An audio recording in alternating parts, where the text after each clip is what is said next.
introduce these two gentlemen. So, Dr. Michael McClymond is professor of modern Christianity at St. Louis University.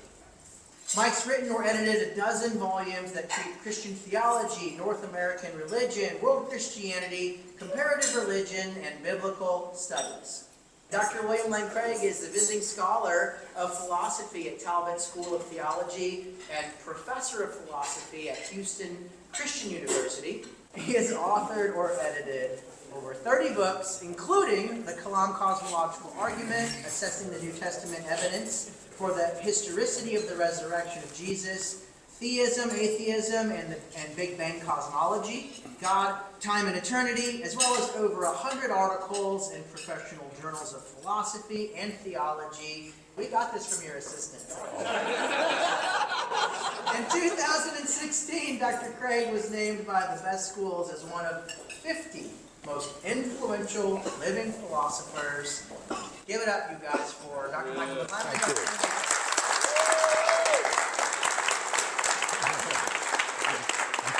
Thank you. The last time that we spoke was in Birmingham, England, and this is when Dr. Craig was present to give the Cadbury Endowed Lectures. You know Cadbury, the chocolate manufacturer? Yes, all those chocolates sold around the world endowed a lecture series. And so one of the things that really struck me was when Dr. Craig was giving his presentation, that all of these philosophers who were not believers showed up en masse to hear him speak, not because they share his faith, but because they respect his argumentation and his intellect. So I thought you were going to say because they expected to get some chocolate. Well, that could be a question, whether there was a cash remuneration or a chocolate repayment. Lifelong Cadbury. Let's go back to the beginning. And I don't mean the beginning of the universe. I mean the beginning of William Lane Craig. Was there a first point in your life? We heard of how you responded to the gospel at age 16. But can you recall a first moment when you were functioning as an apologist, when there was a non-believer who was asking a question, you were responding to that? Describe that moment. Being from a non-Christian family, I had to explain the reason for this radical change in my life. And particularly burdening to me was my younger brother. And I wanted to be able to give him reasons for faith. And so right from the beginning, I was interested in that, but it was not well informed. It was when I went to Wheaton that I began to form the vision of having a ministry, of sharing the gospel in the context of giving an intellectual defense of the Christian worldview. So I really owe it to those 4 years of intellectual and spiritual formation at Wheaton College. Were you presenting arguments for the faith to fellow Wheaton students who were questioning, or were there people not in that community who were raising issues? It was that the emphasis at Wheaton was the integration of faith and learning, that you don't put your faith in one pocket and your brains in the other pocket and never let them see the light of day at the same time. Rather, you try to develop a Christian Weltanschauung, a Christian world and life view that would include a Christian perspective on philosophy, on the arts, on the sciences, on literature, and so forth. So it was my formation at Wheaton that gave me the vision and the burden of sharing the credibility of a Christian world and life view with non-Christians. I felt called to evangelism, but it was at Wheaton that the particular shape of this evangelism took place. Was that the era of Dr. Holmes? Was he there? Arthur Yes. Holmes? Arthur Holmes was one of my professors of philosophy, and also Stuart Hackett, who wrote The Resurrection of Theism, the book that changed my life and the whole direction of my life by defending the Kalam Cosmological Argument. I had been taught by my theology professors at Wheaton that there were no good arguments for God's existence, that they'd all been refuted. And even though that didn't seem right to me, I thought, well, surely these highly educated professors know more than I do. And so when they say there are no good arguments for God's existence, they must surely be correct. So at Wheaton, all we had in the late 60s, early 70s was a kind of negative apologetic inspired by Francis Schaeffer. That is to say, if God does not exist, then you show the disastrous consequences for life, society, art, culture, everything goes down the drain.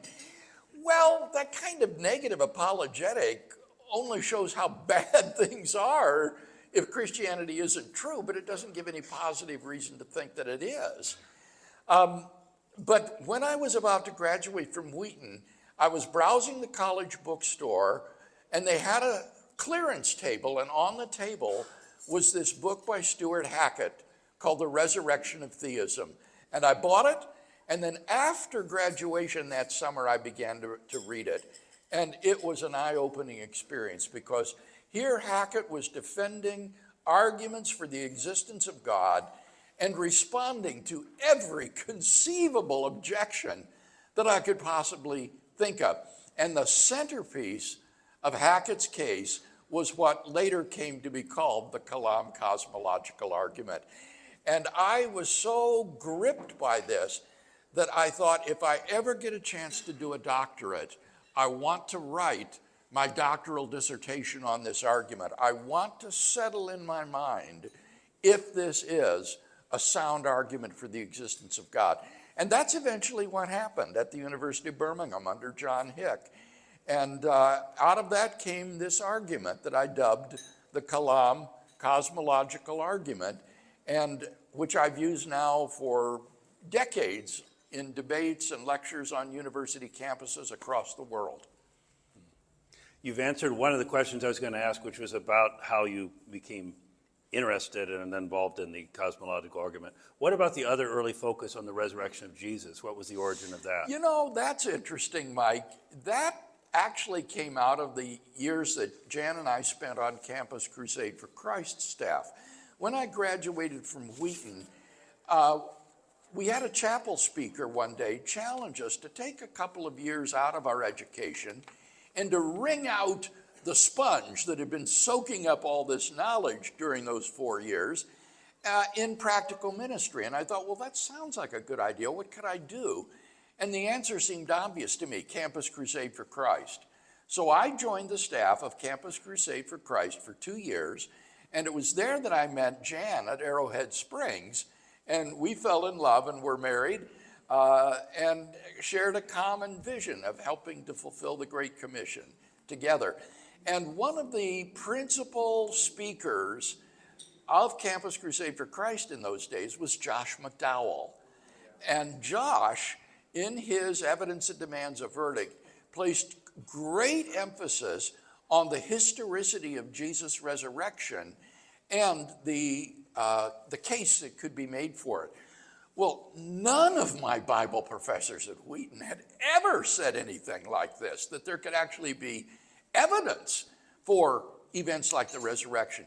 And so under the influence of Josh's ministry, I began to be interested in the credibility of Jesus' resurrection. And so after finishing at Birmingham, we decided to go to Germany and study under Wolfrat Pannenberg at the University of Munich. Pannenberg had rocked liberal German theology by defending the resurrection of Jesus as a historical event, historically, not by authority, but through ordinary canons of historical research. And I thought, wow, if I could study with Pannenberg, I could develop an argument for Jesus' resurrection that would complement the Kalam Cosmological Argument that I already had. And that's exactly what happened. Out of that study with Pannenberg at Munich came 3 books on the resurrection of Jesus and an argument, a case for the resurrection of Jesus that, again, I have now for several decades presented on secular university campuses in debates and lectures, and which holds up, I think, very well. Now, with this double doctorate from England and Germany, you could have remained with your laptop in your home, your office, writing. What's the genesis of the debates that you've been involved in? How did you decide to venture forth in such high-profile settings, debating the world's leading non-believers like Christopher Hitchens and many others?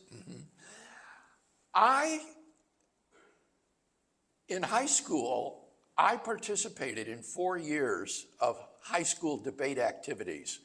For me, it was a sport, an intellectual sport, and I could represent my school. I actually lettered in debate, where some guys letter in football or basketball. I lettered in debate. And then when I went on to Wheaton, I continued for 4 more years of debating on the intercollegiate debate circuit all over the country. And so I loved debate. For me, this was just a wonderful intellectual exercise. And I thought that when I graduated from Wheaton, I had participated in my last debate, that I would never compete again.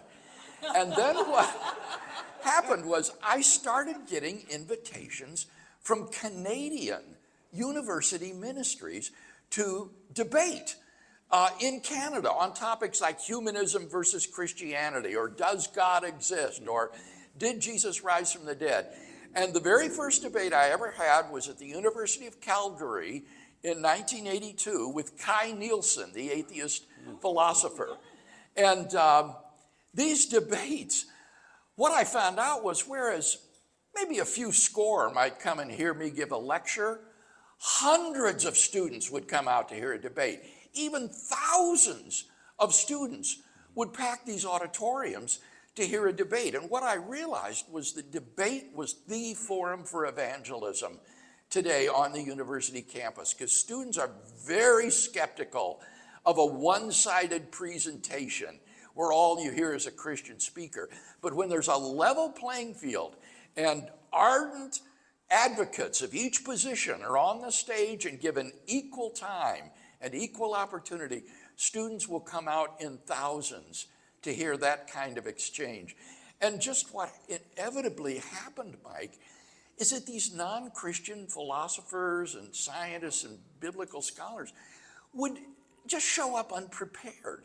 They thought they're going to just make hamburger out of this Bible-pounding fundamentalist. And so they trot out their notes from their Philosophy 101 intro course. And then after I'd answered them, they pretty much had nothing more to say.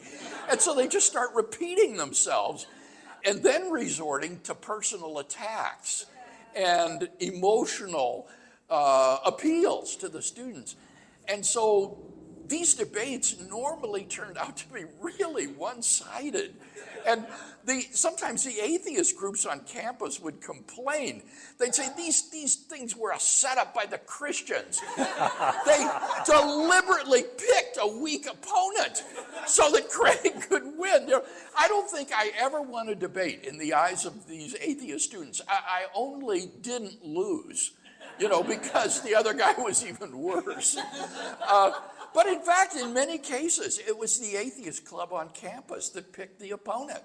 And we always picked the top guy on campus, or they would bring in a guest speaker. So as you say, I have debated most of the principal atheistic and agnostic figures in our contemporary culture. Is there, if I can follow up on that, is there kind of a high water mark in terms of your own personal experience that you look back at a particular debate setting? There have been several that have been really memorable. One of the most memorable was the debate that I had at the Cambridge Union at the University of Cambridge in England. This was a British-style debate, not an American-style debate. And the Cambridge Union is the oldest debating society in the world. And it's held in a room that is like the halls of Parliament. They have benches along the sides, going up the sides where the students sit. And then there's a gallery around the top where more students are sitting. And you stand down in the well and speak then to the crowd.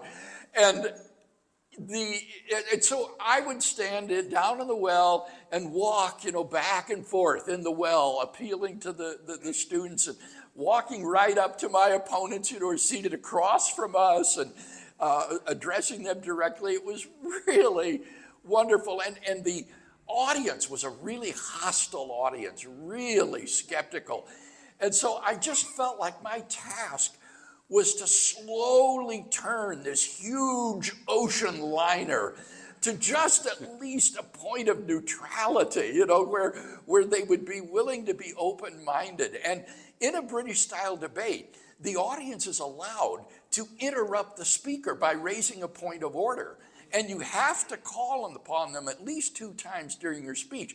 So students would say, point of order, and interrupt, and then I have to stop and respond to them spontaneously. So it was really, it was exciting, it was challenging, and it went just really well. And as the students exited the building, the way they vote is they have 2 doors at the hall.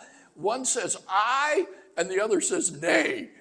And you vote by exiting through the door that you think won the debate. And then afterwards, we retired to the student lounge upstairs, which is a sort of bar area, and while the votes were counted. And then after a while, the secretary of the debating society comes in, ringing a brass bell like this and announcing the debate. And she says, the House has carried the motion this evening. We were the House, so we actually won that debate that evening. Yeah. It was one for the ages, really a wonderful memory. What about the no-show Dawkins, Oxford? Yeah. I mean, that's gotten a lot of press. Now, that was at Oxford University, Right. by contrast. The first was at Cambridge. They rented the Sheldonian Theater at Oxford, this great old hall, and they challenged Richard Dawkins to a debate with me, and he resolutely refused. Over and over again, he would give different excuses for why he didn't do it.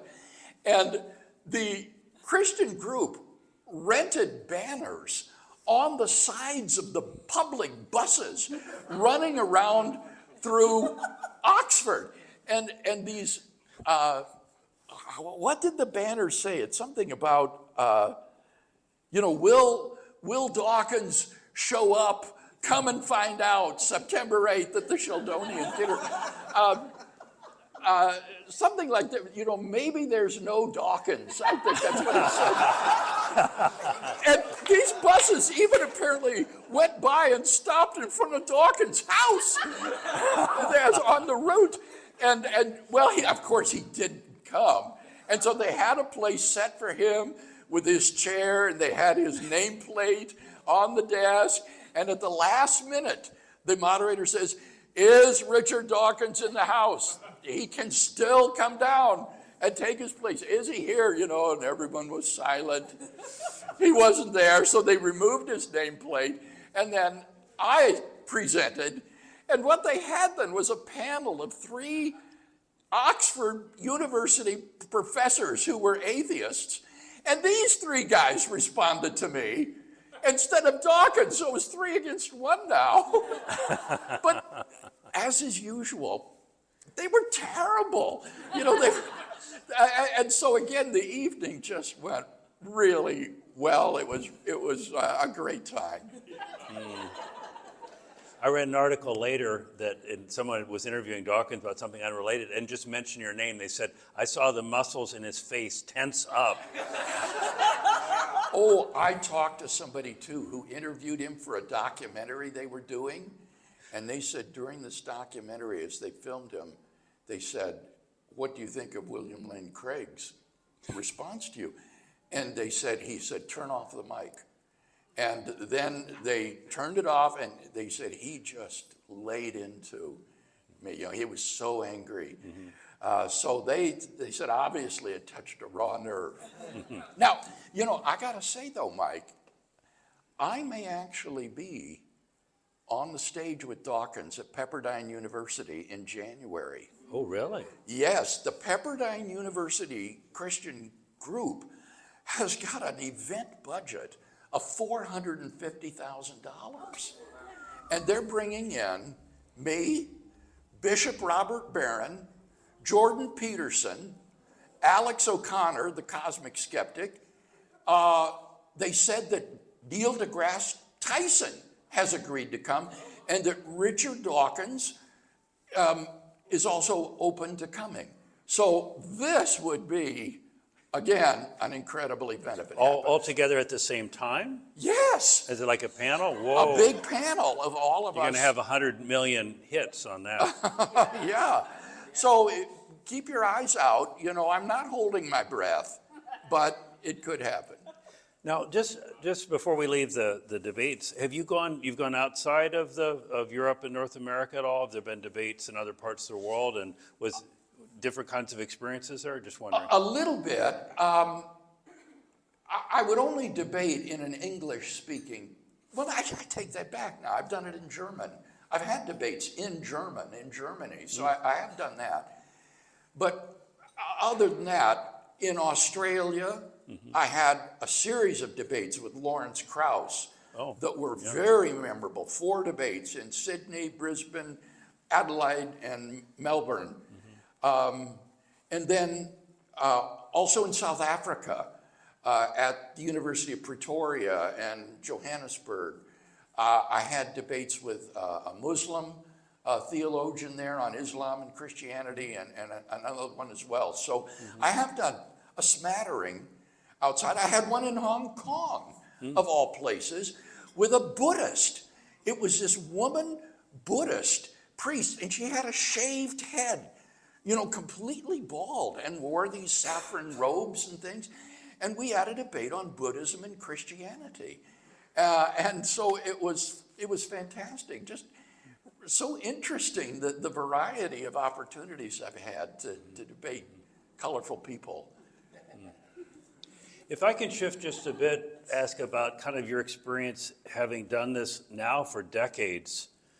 What are the changes that have taken place in terms of the issues that non-Christians are raising, the ways that you're responding to the issues that are brought to you, and talk about the changing environment. Let me say something about how things have not changed, because I think that's important. So often we hear it said, these apologetic arguments don't work anymore because we live in a postmodern culture in which logic and argumentation are no longer valued. And I think this is a myth that is being perpetrated in our churches by misguided youth pastors. The fact is that I find that secular university students are very keenly interested in a rational approach to these issues, and that if you approach the questions rationally by offering arguments for the existence of God, evidence for the resurrection of Jesus, then people respond on that level. I have virtually never had a student stand up in the Q&A time and say, your argument is based upon white, male, logocentric standards of argument, and therefore it's worthless. It just never happens. So I don't buy into the idea that our culture is awash in relativism that makes these arguments ineffective. On the contrary, I think that these arguments are extremely effective, and we mustn't surrender them to just telling or sharing our narrative and inviting people to participate in it. Having said that, I do think that one of the burning issues of our day today would be religious pluralism. Students are open to the existence of God and hearing arguments for God, but when you get to Jesus Christ, the idea that Jesus Christ alone is the way to God is deeply offensive to people, and therefore needs to be tackled head on. This question of religious pluralism and how can you say there is one true way to God, that needs to be addressed. Having lived and studied in England and Germany and then lived in a French-speaking country in Belgium, do you see, is the European context different? Are there different I issues think the there? way in which the European context is different is that it's so deeply post-Christian there that apathy just reigns. Apathy and skepticism. Boy, some of the experience I've had in Europe, for example, when I was at the University of Porto in Portugal, nominally a Catholic country, but awash in secularism, the students were so skeptical. When I was introduced and presented these arguments, they thought, this cannot be. There cannot be a bona fide intellectual who is actually a Bible-believing Christian. And so they concluded I was an imposter. And they actually phoned the University of Louvain in Belgium to find out if I was in fact a visiting scholar at the university. They thought that I was a fraud, pretending to be something I'm not. And so that was a manifestation of the depth of the skepticism. When I was in Sweden, I was speaking at one of the universities there, and a student in the audience said to me during the Q&A time, he said, "Why are you here?" And I said, "Well, the university has invited me to speak." And they said, no, we mean personally. Why are you here? Don't you understand how unusual this is? What motivates you to do this? And I shared my testimony then about how I'd come to Christ in high school and wanted to share this good news with university students. Well, at that point, one of the faculty members from the department that had invited me stood up and said, "Well, now that's not why we invited Dr. Craig. We invited Dr. Craig because he is a world-class scholar, philosopher, and theologian, and therefore we needed to hear from him." And I thought to myself, thank you, Lord. But that kind of illustrates the skepticism and the apathy. It's hard to even get them to come to an event. By contrast, here in the U.S., we still do have the trappings of a Christian culture here, particularly a theistic culture. And so it's easier to get an audience here, and they're more open than they are in Europe. I find in Canada you have what I would call a mid-Atlantic culture that is sort of in between Europe and the United States, and Canada is rapidly moving in the direction of Europe, and I feel or fear that the U.S. is following in that train as well, which just underlines the importance of what you folks are doing in these reasonable faith chapters and local ministries to be salt and light in our culture and to present the gospel in an intellectually credible way that thinking men and women can believe in. I'd like to go back to natural theology, and particularly because this is the focus of your writing currently. There have been many critics in the 20th century and into the present time of natural theology. It seems that these criticisms come up again and again, that it's a mistake to try to argue from quote-unquote pure reason or natural reason alone, that for God's existence, that either the arguments don't work or they give us a great mysterious X that has none of the qualities of the God of the Bible. So what is it that these critics of natural theology get wrong? And then kind of a couple other related questions. What is it that they get wrong? Why is the criticism repeated? And to push a little bit, could they be partially right? Are there forms of natural theology that are mistaken in some sense, that give the wrong kind of impression? Notice that the criticism that you've described doesn't say anything about the soundness of the argument. It doesn't expose a logical fallacy in the argument. It doesn't call into question the truth of any of the premises. So it does nothing whatsoever to show that these are not sound and cogent arguments for God. And they do lead to conclusions that have great specificity. For example, the Kalam Cosmological Argument gives us a first, beginningless, uncaused, timeless, spaceless, immaterial, personal creator of tremendous power and intelligence. So this is a very striking theistic concept. But what these arguments say is that somehow, or what these criticisms say, is that these arguments, even if sound, are somehow inappropriate or counterproductive, that they don't bring people to faith in Christ. And my colleague J.P. Moreland out of Talbot has taken to responding to that. When people say to him, you can't bring anybody to Christ through argument, J.P. says, oh, yeah, you can. I've done it. And I can say the same. We constantly get emails and testimonies coming into Reasonable Faith of people who have come to Christ through seeing a debate or a video, or have come back to Christ after walking away from Christian faith through Reasonable Faith materials. Just here at St. Louis University, Michael Severing, the organizer of the conference on natural theology, shared with us, he's from Utah, came out of a Mormon church, Mormon background, and he got interested in the medieval Muslim philosophers like Al-Ghazali. And he went out to Biola and met some of the students in the department that I teach at out there.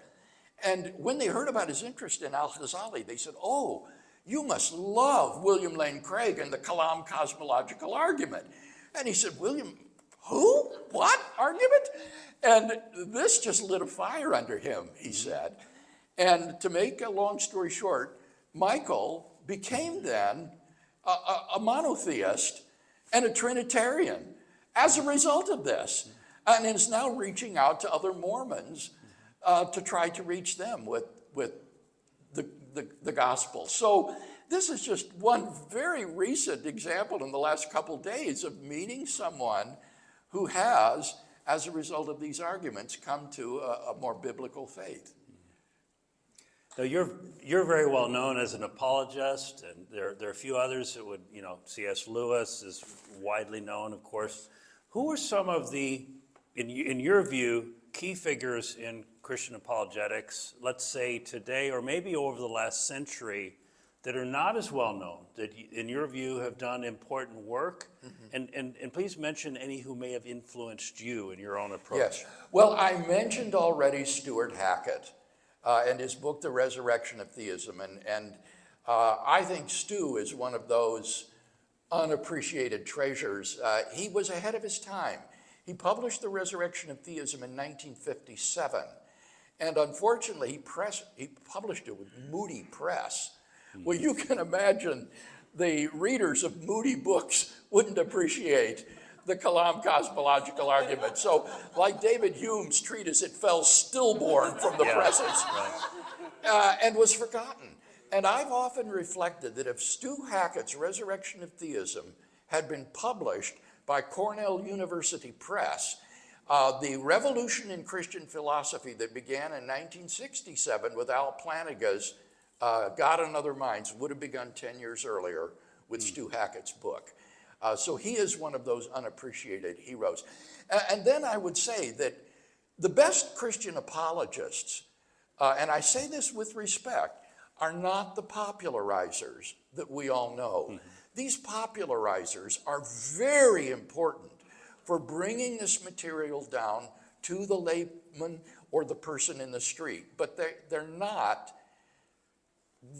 the intellectual powerhouses behind the movement, So you mean like Lee Strobel, for example? Yeah, I was reluctant to mention names. Yes, of course. Yeah, Lee and I are good friends. And interviewed other people. And he put on the debate at Willow Creek that I had with Frank Zindler that was attended by 8,000 people. So yeah, Lee and I are good friends. But some Christians think that the great Christian thinkers of today are Ravi Zacharias, Lee Strobel, and others. Well, that's not right. They are the popular voice of apologetics. Mm-hmm. But the key figures are people like Alvin Plantinga, N.T. Wright in New Testament studies, William Alston, and folks of that nature. These are the real powerhouses that are in the ivory tower and don't often get out in the street. And so the popularizers help to bring their work down out of the ivory tower and make it accessible to the lay person. Now you are in a unique position as an independent scholar, writer who also teaches at institutions, but not as a regular professor. But I want to talk about, like, what's the institutional home for Christian apologetics? Is it in the church context? Is it in Christian colleges, universities? What about people who are in university institutions that are more secular? Can they function as Christian apologists? Would be a philosopher, let's say, in a private university that doesn't have a strong Christian affiliation? I was just talking with some of the folks at the conference at St. Louis University about this, and the remarkable freedom that philosophers enjoy today at secular universities to do their philosophizing from a Christian point of view. The old modernist view that you can only appeal to public reason and not your particular perspective is gone. And so now if you want to philosophize as a Marxist or as a Thomist or as an evangelical Christian, you're perfectly fine to do that as long as you do your work with rigor and care and logical reasoning and careful definitions and so forth. And so this really has, at least in philosophy, opened up the field to Christian philosophers at secular universities. Now, you would know better than I that in many other disciplines at the secular university, there is a kind of political correctness that stifles freedom of speech and inquiry. But at least in the realm of philosophy, I do think that there is opportunity for free expression and free opinion. Once upon a time, the place for apologetics may have been in the church, when pastors like Jonathan Edwards were the intellectual champions. But that day seems to have passed now, and our churches have largely abandoned the task of educating our laity. Instead, they tend to provide meaningful worship experiences or entertainment or activities, but Christian education is pretty low on the rung, a low rung on the ladder, I think. And so this really has left it, I think, to Christian seminaries, divinity schools, colleges, to carry the water for educating people in the area of the defense of the faith. And there are good programs in apologetics at schools like Biola and Houston Christian and other places where people can take degrees or just take courses and benefit from them. The Christian philosophers you mentioned in the secular universities, are they well acquainted with those that are working in the seminary context? Is there, and you founded an organization, right? The Evangelical Philosophical Society, right? Yes. So I assume that would be a meeting place where people in Christian affiliated institutions and ones that are not can exchange there are ideas. Really at least three professional philosophical Christian organizations. There's the Society of Christian Philosophers, there is the American Catholic Philosophical Society, and then there's the Evangelical Philosophical Society. And obviously the third is the one that is most evangelical, would be the one that I would identify most with, but I'm a member of the first one as well. And so Christian philosophers are well represented in the Guild. And people like Alvin Plantinga, William Alston, Philip Quinn have been elected as the president of the American Philosophical Association, which is the national secular professional organization, kind of like the American Medical Association. The APA is the one for philosophers. And so Christians are well respected in the discipline. Now, I teach as a Protestant faculty member in a Catholic university. St. Louis, as you may be aware, is a very Catholic city from its early history. Do you have any thoughts on the relationship between evangelical apologists and Catholic apologists? And there are people like Peter Kreeft, right? Yeah. Who are widely read by, of course, he was evangelical, became He was, Catholic. that's right. Often the best Catholic thinkers are these Protestant converts, like Eleanor Stump. at St. Louis or Peter Craig. But my limited experience, Mike, with Catholic apologists is that they are hungry and thirsty for reasonable faith materials and are using this Protestant material, whereas most professional Catholic apologists seem to be geared toward converting Protestants to Catholicism. You see what I mean? The target audience is very different. They want to convince Protestants to convert. You mean like Catholic Answers was a well-known I've not had any firsthand acquaintance with them.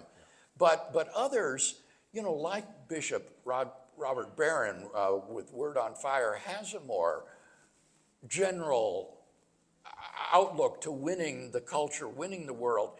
And so his team just eats up reasonable faith material and disseminates it. So we are equipping these non-Protestant groups with our materials that they can use in propagating the gospel as well. So I've had Coptic Christians, these are folks from the ancient church in Egypt, show up at our events, even Coptic priests with long black beards and flowing robes, saying how much the Coptic church loves reasonable faith and the material that we supply. And I was at one event where an Orthodox priest came, and I don't know if you've ever seen this monastery in Greece on Mount Athos. I saw a 60-minute segment on it once. This is clinging to the side of a cliff, and hardly anybody can get in and out of there. It's a totally closed monastery. There's only one monk who has a computer and has access to the outside world, and he gets the prayer requests for then the monks to pray for. And they told me, they said, Bill, the monks at Mount Athos are praying for you. Wow. So it is wonderful to think of the ecumenical reach that reasonable faith has, because we're carrying forward C.S. Lewis's vision of mere Christianity, those common core beliefs that are common property to all of the great Christian confessions. Okay, I think there's time maybe just for one more question, and I think we're going to open it up to the audience. For the college-educated layperson who's intrigued, perhaps in hearing you speak tonight or seeing one of your videos online, reading one of your books, wants to wade into the apologetic ocean but not end up in a region that's 5,000 fathoms deep. Right. Where would you recommend that they might start in? I recommend my book, On Guard. On Guard is meant to be a primer for people who are beginners in apologetics. And it's kind of like a Swiss pocket knife.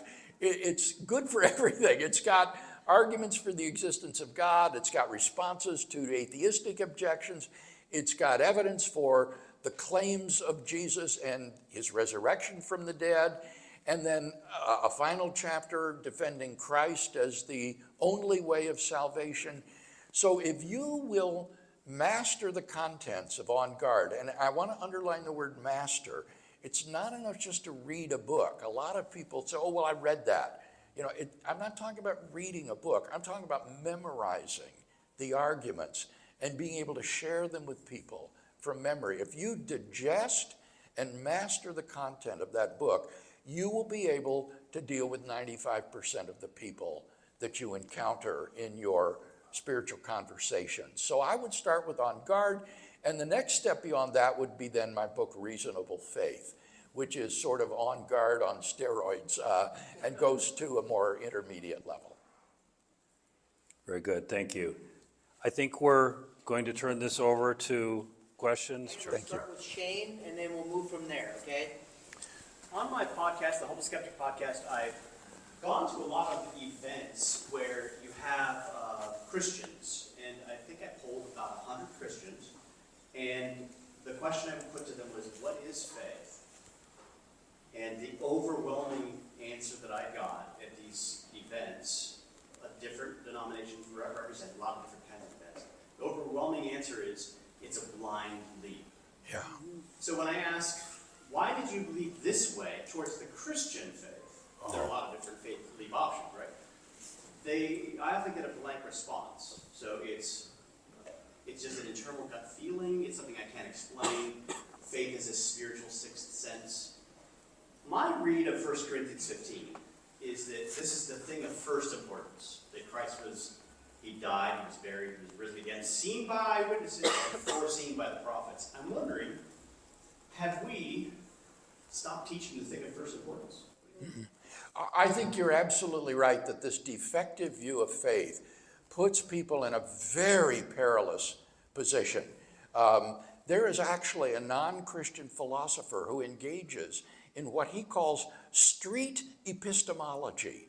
And he teaches these secular students to go out and ask this kind of question. Why did you leap one way rather than the other? And when the Christian students realize they don't have a good answer to that, they begin to deconstruct.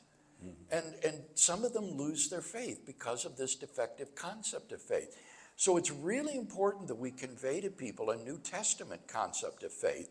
That is, faith is placing your trust in what you have good reason to believe is true. Faith is placing your trust in what you have good reason to believe is true. And that emphasizes the importance of giving these good reasons. Hi, Dr. Craig. So when I became a Christian 10, 15 years ago, you mentioned Dawkins and Dennett, and for me, those are easy atheist responses. Even as somebody that did not have the education, I can respond to a lot of Dawkins's just remedial arguments.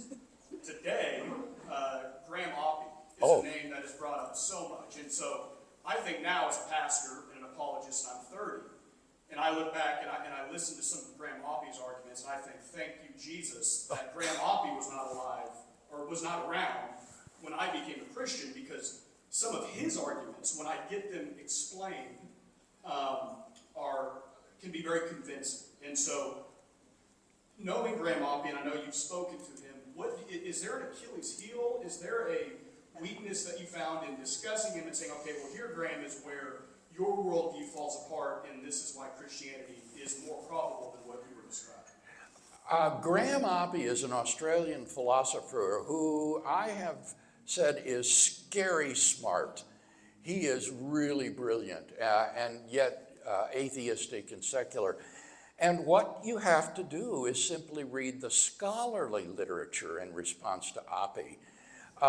It won't do to read popularizers to answer an Oppy. And so I've written several things. I think, just to point to a couple of weaknesses, he has a standard for success in argumentation that is so unrealistic that it would mean we have no successful arguments for virtually anything. So it's easy to say there are no good arguments for God's existence if you set the bar so high that they have to compel belief in any rational person. His answer to the Kalam Cosmological Argument I find to be absolutely bizarre myself. It is that the initial stages of the universe are metaphysically necessary and that they had to exist. And that's contrary to everything we know about the contingency of the laws of nature and the models of the universe.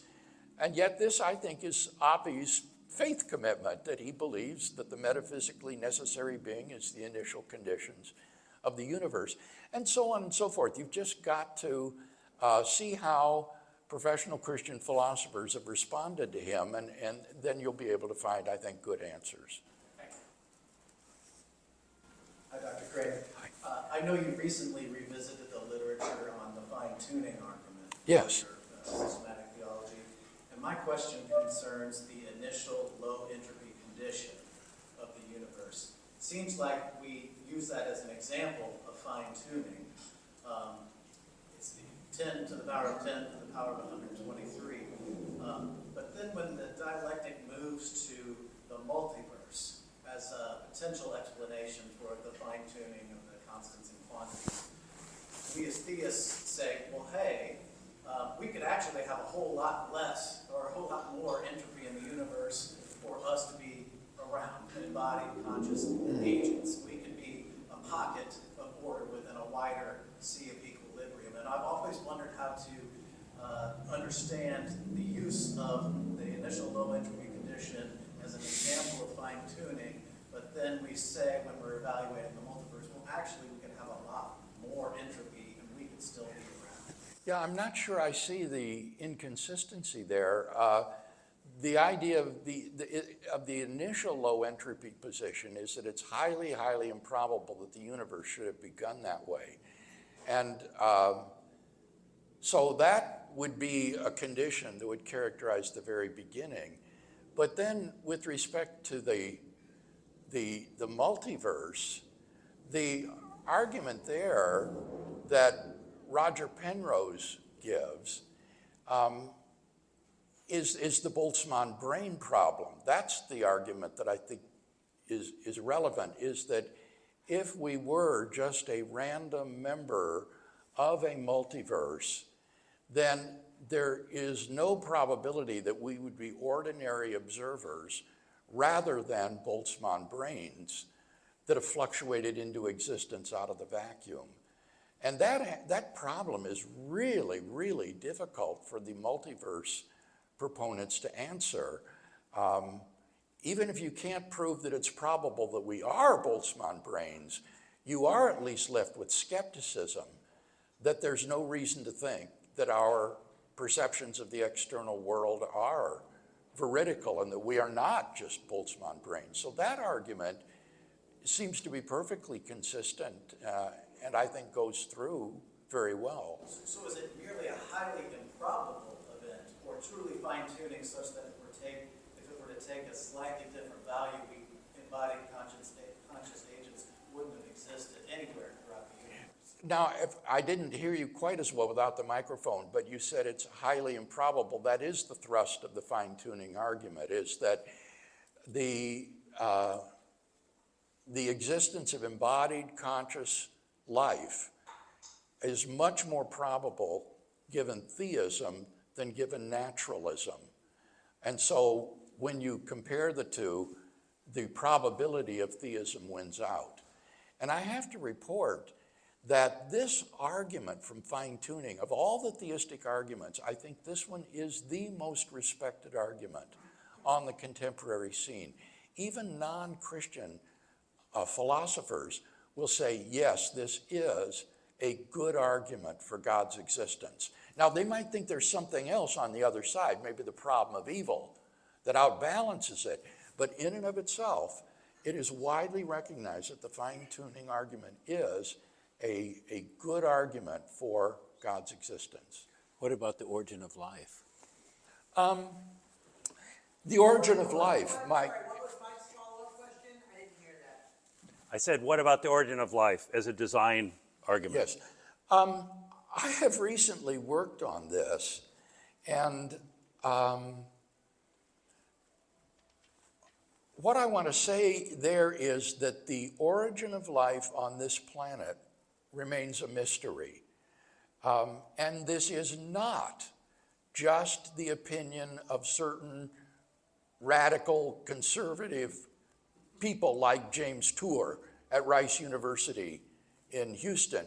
No, I think that this represents the consensus view of the field, that we don't really know how life originated on this planet.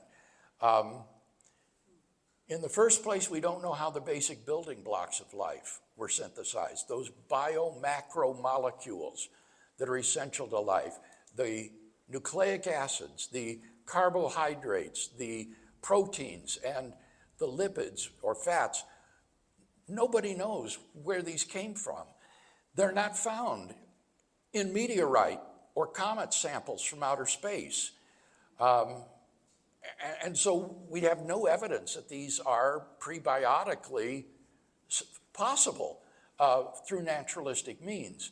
Moreover, there have been no successful attempts to synthesize these macromolecules in the laboratory that don't involve investigator interference that would prevent these from being realistic prebiotic conditions on Earth. And so you've got those bio-macromolecules that we don't know where they came from. And then secondly, how do you assemble these into a living cell? A living cell is breathtakingly complex, and no one knows how to build a cell membrane or to have the inner structure of the cell to be alive. And so that's just a complete mystery. And so I think there is kind of a consensus that the origin of life on this planet is a mystery, that we don't know where it came from.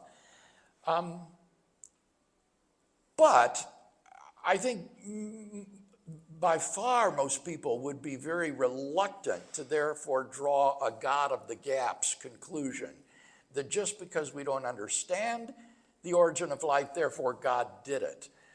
So even a James Tour, for example, who says that we're clueless about the origin of life, is actually a methodological naturalist.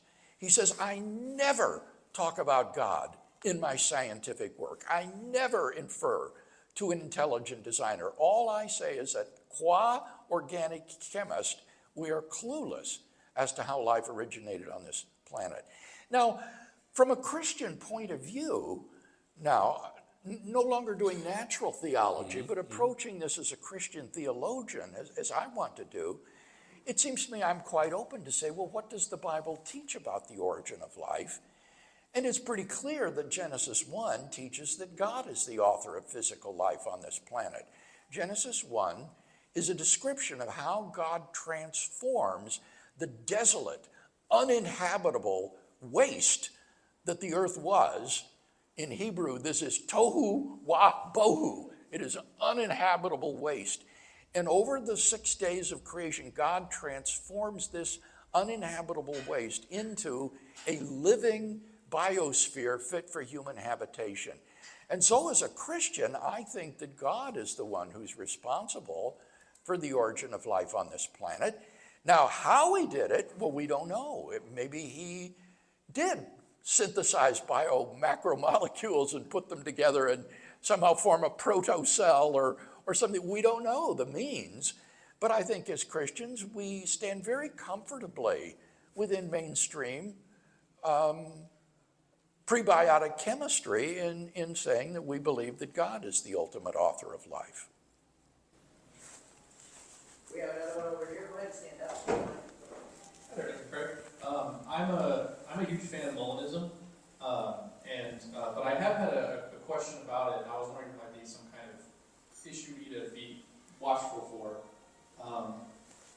I'm wondering when we say things like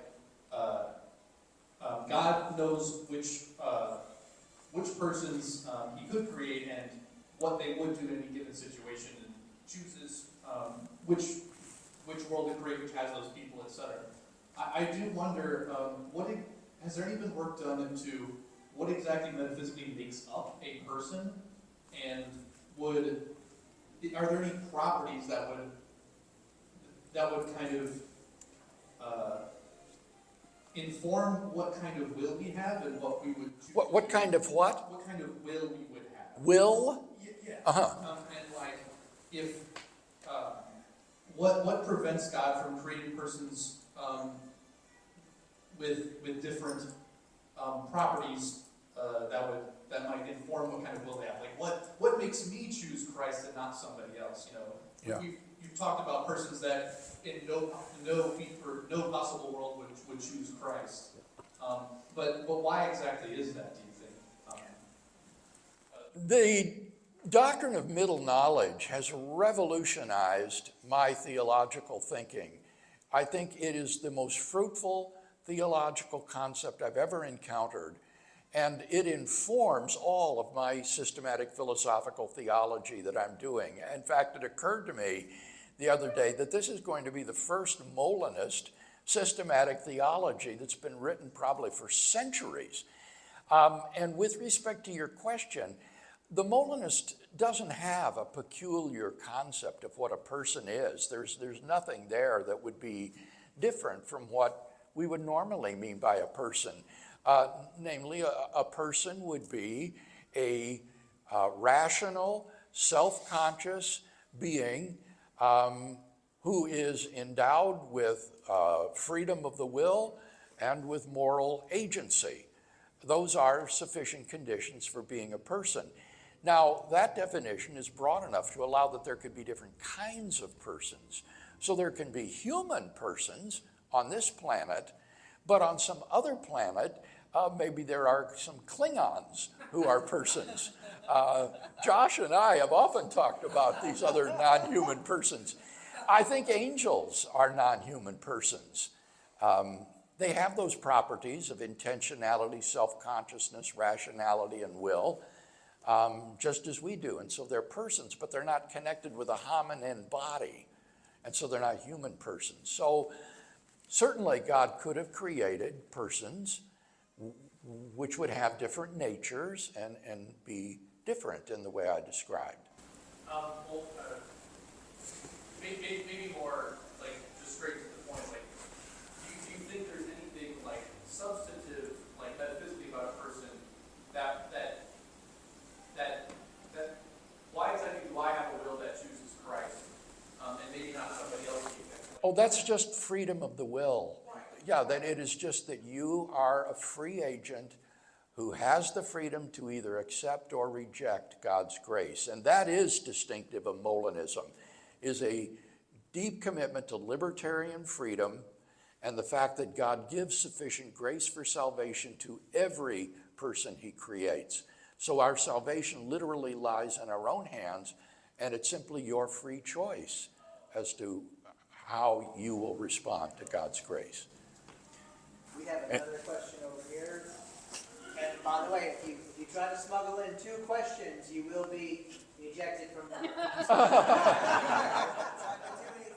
But it's your free choice. Thank you, Dr. Craig, for being here. So I'll go to the point. Recently, you have been in your Reasonable Faith podcast talking about the Gospel of John, and more particularly regarding the reliability of certain phrases Jesus may have said. And you also, in your podcast, you mentioned a YouTuber, which you were talking about his thoughts and such, for which then later on it prompted an email conversation between you and Dr. Lydia McClymond. Bottom line, so there seems to be in the Christian community different approaches regarding the passage approach. I think it's what you kind of would argue for, and then the McGrew's arguing for more like a holistic approach. Yeah. The question is, I'm wondering, since you're epistemologists just like them, do you think that their arguments are weighty, and do they weigh into your thinking? Oh, I definitely think they're weighty, and I welcome arguments such as Lydia offers for the historical credibility of the Gospel of John. And these approaches are not mutually exclusive by any means. To say that I can give good evidence that certain sayings of the historical Jesus are authentic doesn't do anything to say that therefore the whole gospel is not historically credible. So these aren't mutually exclusive at all. My point was just simply that you don't have to prove the reliability of the whole gospel in order to find what you call patches or authentic sayings and events in the life of Jesus. They can be proved even if the whole gospel were not historically credible. So I think it's a both and. And Lydia recently sent me a copy of her new book on John, The Eye of the Beholder. And since I'm so preoccupied with studying and writing for my systematic philosophical theology, I don't have time to read it during my normal study time. So I put it in the bathroom. And that's when I read it. And so I'll eventually get through it. There's a Seinfeld episode. So, Dr. Craig, we're very close to 9 p.m. We do have a few other questions. Are you all right for another? Oh, yes, I'm having a blast, Okay, and would be happy to entertain any more. Dr. Ferguson, I think our friend Dr. Heckel had his hand up earlier. Thank you. Dr. Craig. Hi. You are the expert on the Kalam Cosmological Argument. I've had some students who have a lot of resistance to it. Would you briefly explain it and then perhaps give us an answer what you think the best objection to the argument? Okay, now you say you find students are resistant to this? Right. Really? Well, you tell me, why are they resistant? So if I understand the argument, everything that begins to exist has a cause. Yes, that's the first premise. Right. The universe began to exist. That's the second premise. The universe must have a cause. Yes, that's the conclusion. Right, right. So they say, as far as we know, everything that begins to exist has a cause. And so they seek to draw doubt upon the premise that everything that begins to exist, has a cause. Since the universe began to exist, well, they say, as far as we know, and before the Big Bang, everything's up for grabs. So how do you respond to that kind of skepticism? Yeah, I think that is a problem, that it's just ungrounded skepticism. And just saying it could be wrong or we don't know, that does nothing to undermine the evidence in support of the premises. You could say that about anything, that, well, it could be otherwise. But I have given 3 arguments in support of the causal premise, which I think are almost undeniable. The first one is that something cannot come out of nothing.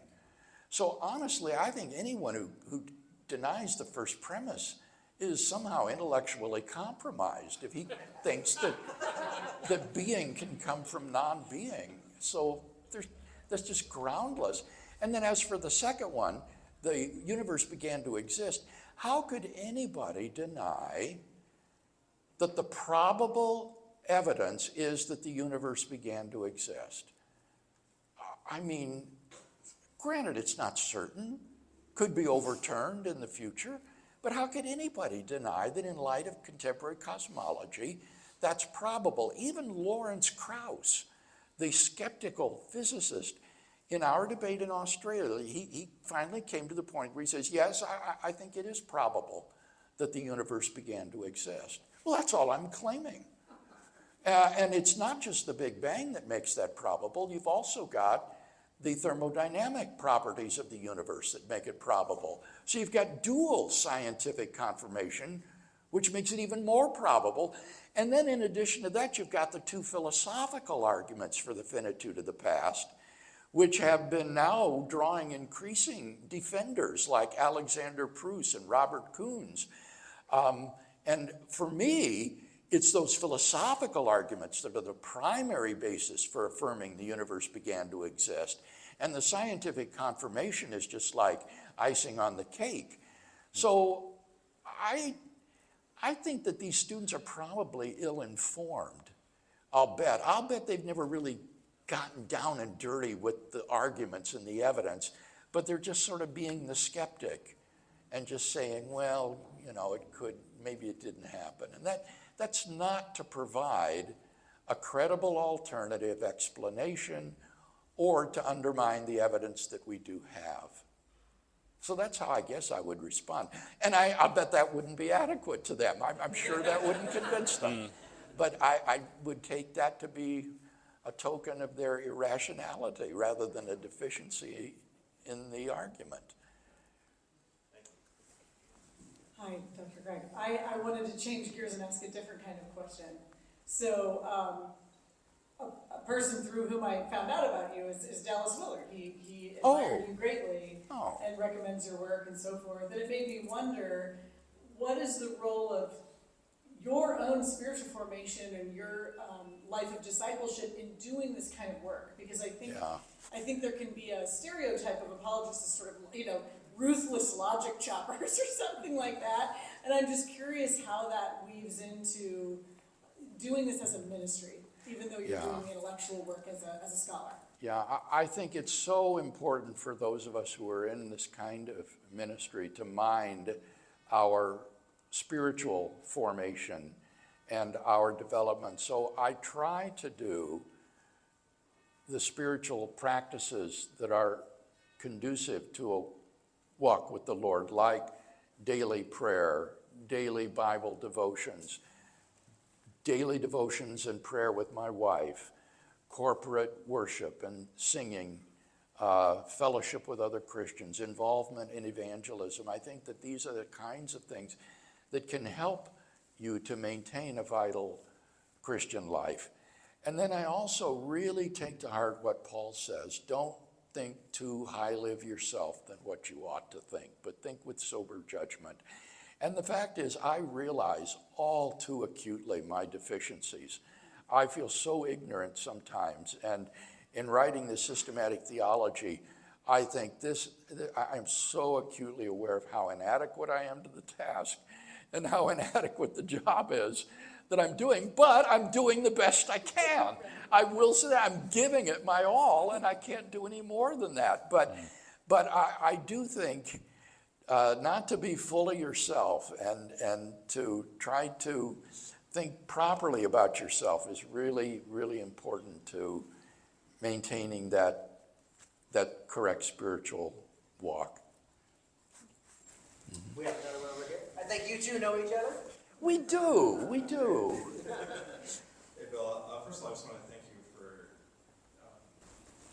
your real humble, giving service in the church for all these years. I've been really privileged to see that, and I really look up to you on that.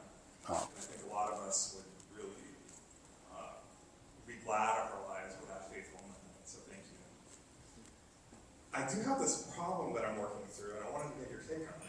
I mean, I hear it from many of my non-Christian colleagues too, but there is something that isn't actually very reasonable about our faith. That there's evidence for it, but it still doesn't make sense. Like, I agree with you that the evidence is that God created all things. I also agree with you is that it really seems that Jesus rose from the dead, and there's evidence for that.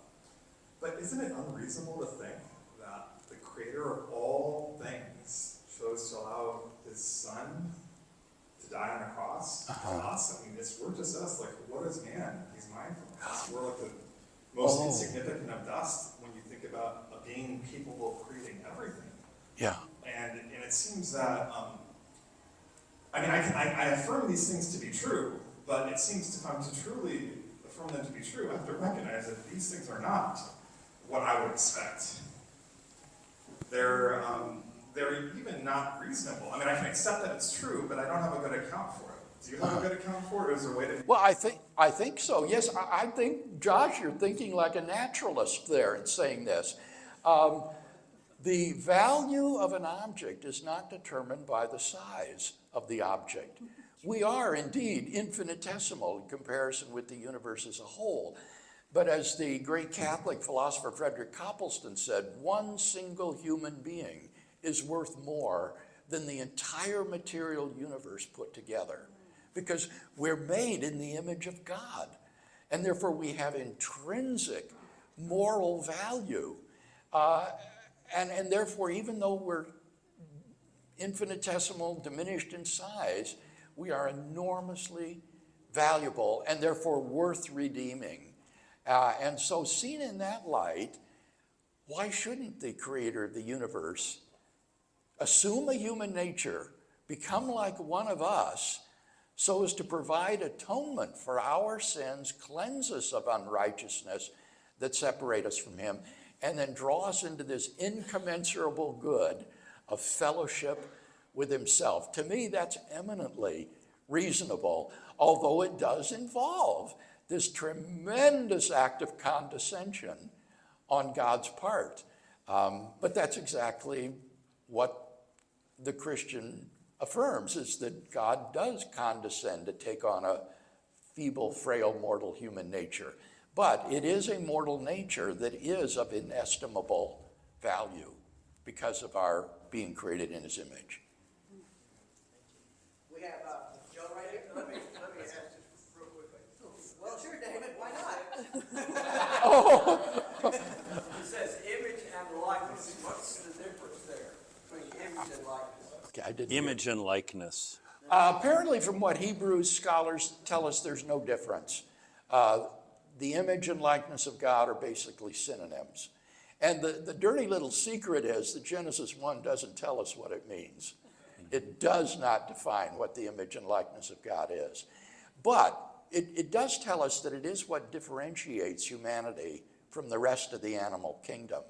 It's why we are not mere animals. And so I think there needs to be something constitutive about man that makes him resemble God and not resemble the rest of the animal kingdom. Well, then obviously it can't be our body, because we have hominin bodies like the great apes. It's got to be something else. And so it seems to me the most plausible explanation is that we are persons, as God is personal. And therefore, being persons, we are in God's image and likeness. So that would be the way I understand it. I wouldn't say that's what the Bible teaches, because the Bible doesn't define what it means. But reflecting on it, that would seem to me to be the best theological account I could give of the image and likeness of God, that we are persons. Thank you. We have Joe. Hey, so we've talked a little bit about fine-tuning and the origin of life, the complications of the cell and stuff.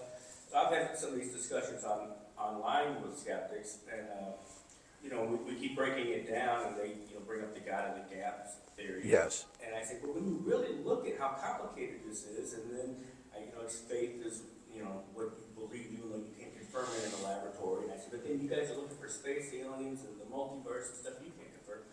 And we keep. And I say, but I think this is evidence. This is not proof. The fine-tuning is evidence for God, not proof. I think this is a crumb trail to God. And I get kind of upset when they say, I say, well, you think science can find space aliens. But am I getting into a dangerous territory? I'm trying to create a Tower of Babel, or is it reasonable for science to say, hey, we can look for God. We don't have to automatically rule a God or an intelligent creator out, as they seem to suggest is necessary. But I don't carry... Science still has something to do if we found a God. I would think. They claim, Christians or theology lives on vagueness, and when you can't find an answer in a vagueness, and that's where we live. But I don't know. I don't carry any brief for the claim that science can prove God. What I say is this: science can establish a premise in a philosophical argument leading to a conclusion that has theological significance. Science can help to establish a premise in a philosophical argument leading to a conclusion having theological significance. So, in the Kalam Cosmological Argument, the scientific evidence supports the second premise, that the universe began to exist.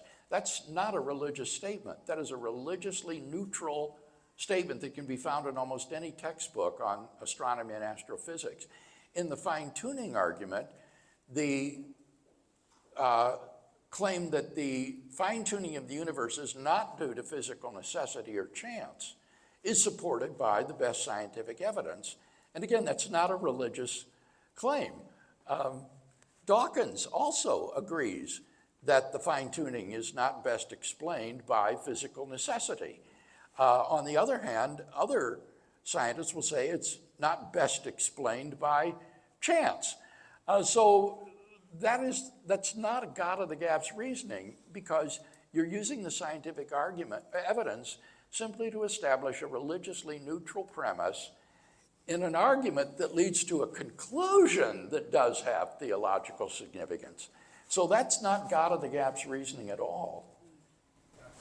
Thank you. We have another question over here. I wanted to return to the topic of free will. You briefly made mention of Alvin Plantinga, and I'm only vaguely familiar with his free will defense, but if I remember correctly, in that defense, he essentially posits that God, though omnipotent, could not have created creatures that free creatures that never chose evil. And I wanted to know your thoughts on that defense. Do you think that it sufficiently responds to the problem of evil? Do you think that God could have created creatures or human beings that freely always chose the good? Because after all, that seems to, in the future at least, it seems that would be the case in heaven at least, where you have human beings that always freely choose the good. Okay, there are a couple of questions going on here. It does seem to me that it's at least logically possible that everyone in any moral situation he's in would always choose the right thing. Otherwise, you're sort of landed in determinism, that we're determined to do evil, and that wouldn't be right. So it does seem like there would be a logically possible world in which everybody always freely chose to do the right thing, and so there would be no moral evil in such a world. But it may be that such a world is not feasible for God to actualize. And here we make the appeal to divine middle knowledge to distinguish between worlds which are logically possible to actualize and worlds which are feasible to actualize. In order to be feasible, the right, this is going to get technical, but in order to be feasible, the right counterfactuals of creaturely freedom need to be true in order for God to actualize that world. It might be that if God were to try to actualize one of these logically possible sinless worlds, that the creatures in them wouldn't cooperate and would do the wrong thing. And therefore, such a world may not be feasible for God because the wrong set of counterfactuals of creaturely freedom are true. And so it's not feasible for him to do. Now, you say, well, but what about heaven? I think that it may well be the case that in heaven, the freedom to sin will be removed.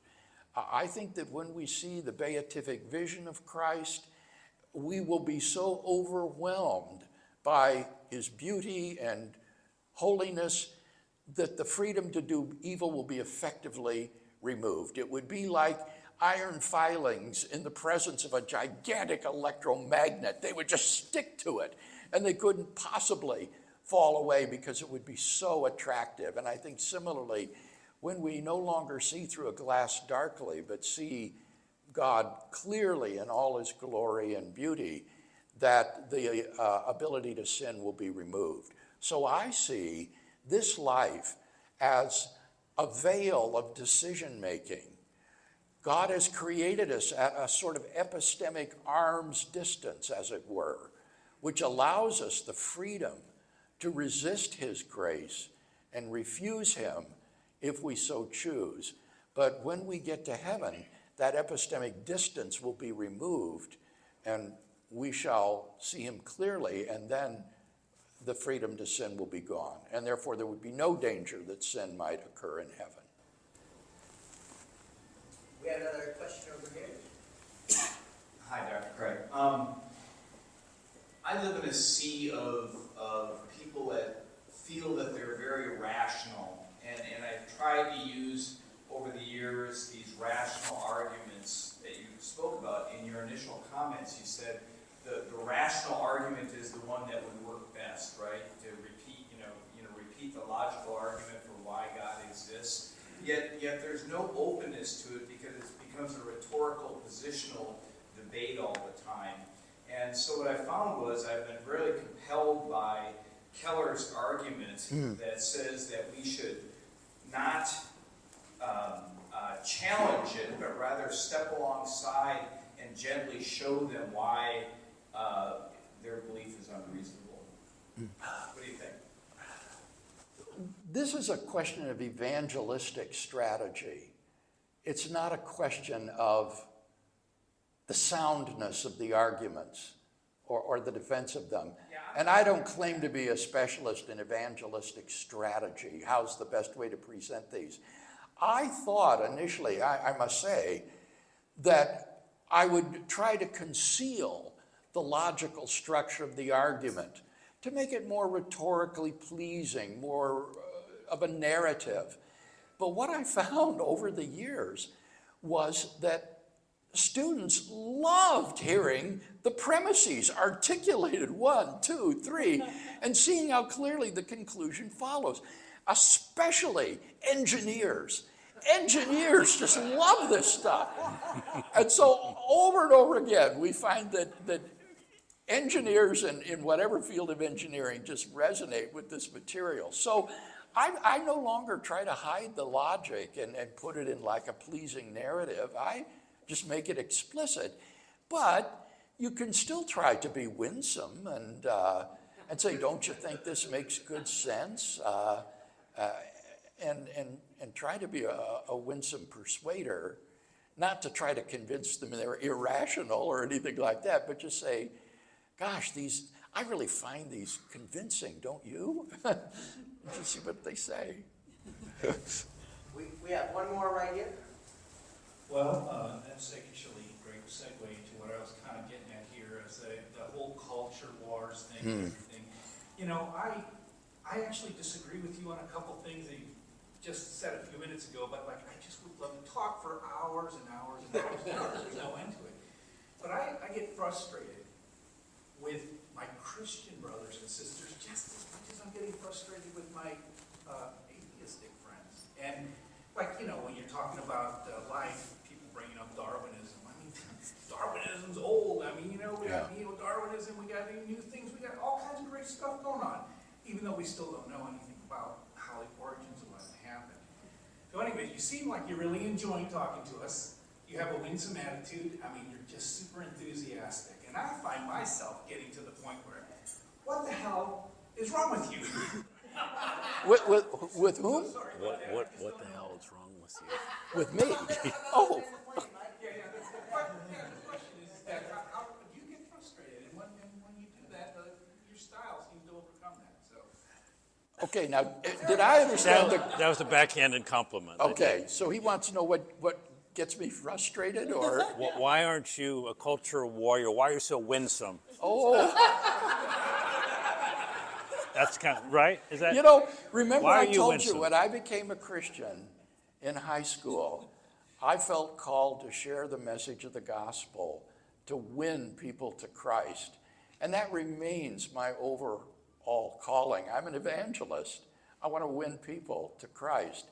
But I do it through philosophical argumentation. And so I better be winsome, or I won't win the audience. I'll repel them, and I don't want to do that. And I often feel like I fall so far short on that. You know, I feel like, I was too defensive in the way I answered that question, or I let it get under my skin. And I'll talk to Jan about it afterwards, and she will encourage me and say, no, it's fine. And she says, you know, as those of you who have seen our Red Goose and Brown Bear books on what is God like, I'm the brown bear in those storybooks. I'm the Papa Bear.